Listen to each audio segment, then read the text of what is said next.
அனைத்து விஸ்வகுல சொந்தங்களுக்கும் வணக்கம்.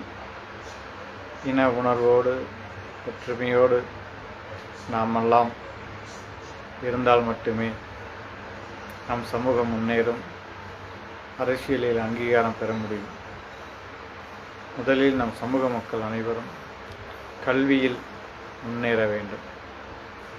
அனைவரும் பட்டம் படிக்க வேண்டும். அரசு துறையில் உயர்ந்த இடத்திற்கு செல்ல வேண்டும்.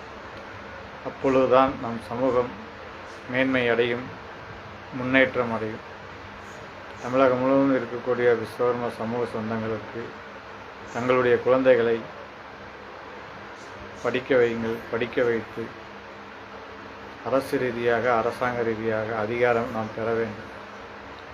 அதற்கு நாம் ஒற்றுமையாக இருக்க வேண்டும். அனைத்து விஸ்வகுல சொந்தங்கள்